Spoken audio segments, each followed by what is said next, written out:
What is going on, everyone? Welcome back to TTP Sports, and man, what an 8th inning rally by the Phillies. I did not expect that. I assure you I did not expect that, but maybe I should have when Brandon Workman came on the mound, but also, it's the Phillies, and I just didn't expect it. I know their offense over that series against the Cubs, they went off. They scored so many runs in each game of that series, except for the third game, but you know what I mean. Going into this game against the Red Sox, when you got crushed yesterday, the offense was really going to have to step up today, especially with Matt Moore on the mound, and it did. They get that huge 8th inning rally, score 8 runs, and they win this game by a score of 11-2. A lot of home runs in this game as well, and just that huge 8th inning rally. Just a huge one.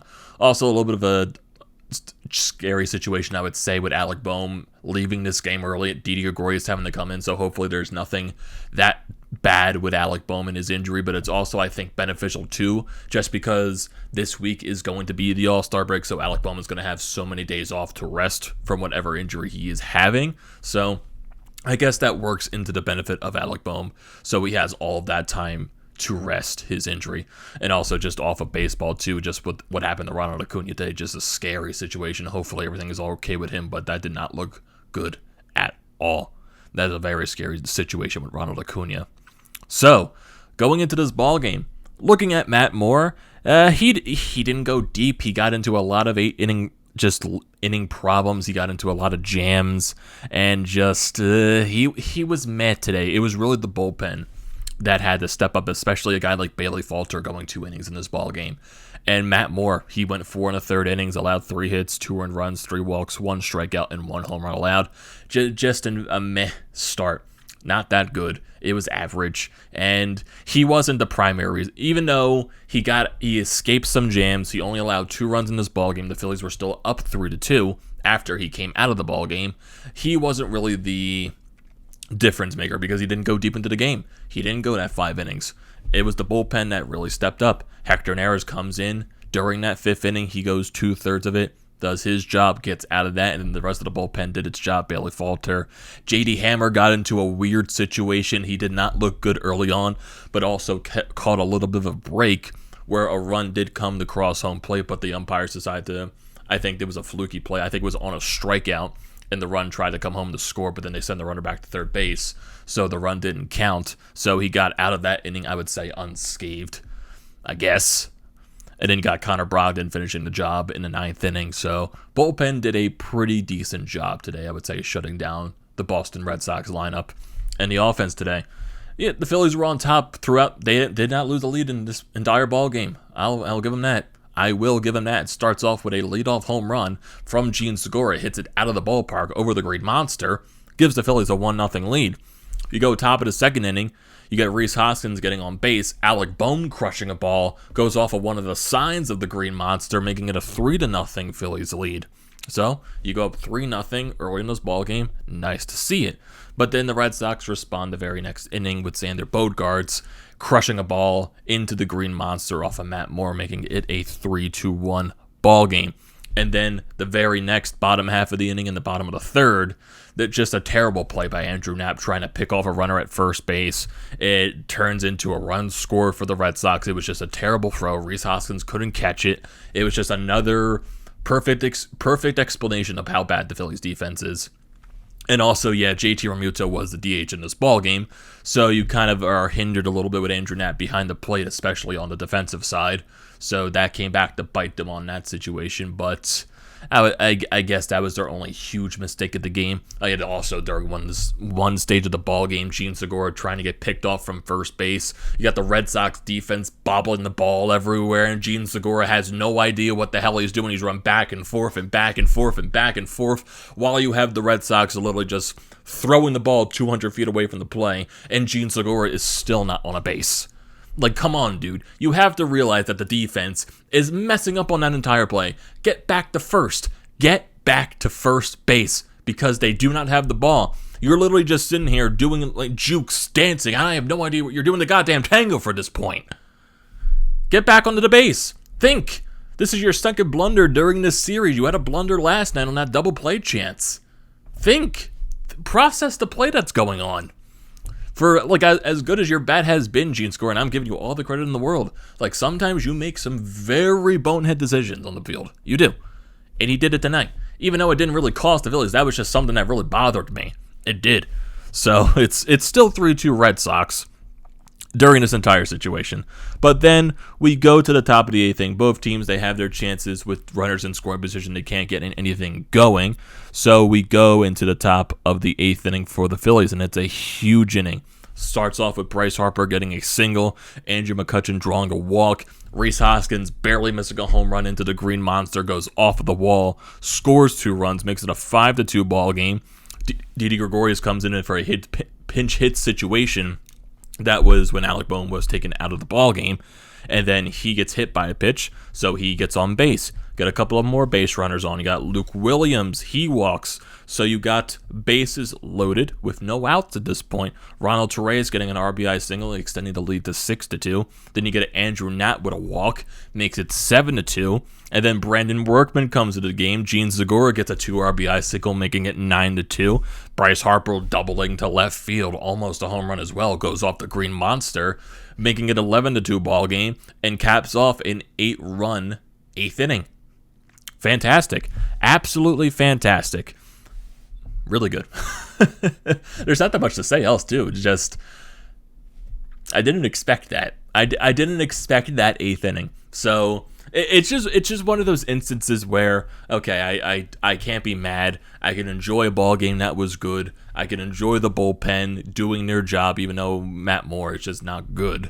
So I can enjoy the bullpen doing their thing today. I can enjoy the offense going completely off, especially in the game, and especially off Brandon Workman, too. That's always a laugh. So, yeah. Yeah, I really have no complaints from this ballgame, mainly from what Gene Segura did on the base paths. I'm just like, dude, what the hell are you doing? Just get onto a base. Pay attention. Just pay attention to the goddamn play. They're literally bobbling the ball 20 billion times, and you're still doing the goddamn tango on the base paths. And then, like, during those moments, Gene Segura is not even on the sand. He's running on the grass. Like, he wasn't even on the base path. He had no idea what the hell he was doing during that entire play. It's absolutely hilarious. And it was just so stupid. It was just one of those things where it was just so stupid. Man. That was a really dumb play. It was. So going to the box score for today's ball game, for the lineup, Gene Segura goes 3 for 5 with 2 runs scored, 3 RBIs on the night.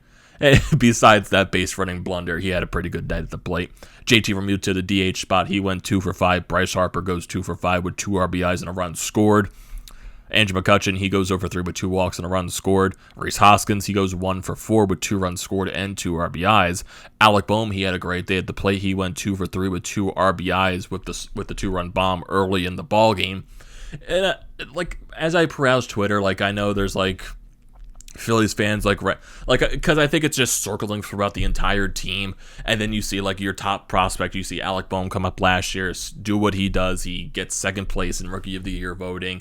Like, he has power, he has pop in his bat. Like, he didn't really showcase it last year, especially as a shortened season. So 4 home runs in a shortened season in your rookie year, not that bad. So you maybe expected him to take that next step in his power, and right now he only has 4, 5, 6 home runs on the season.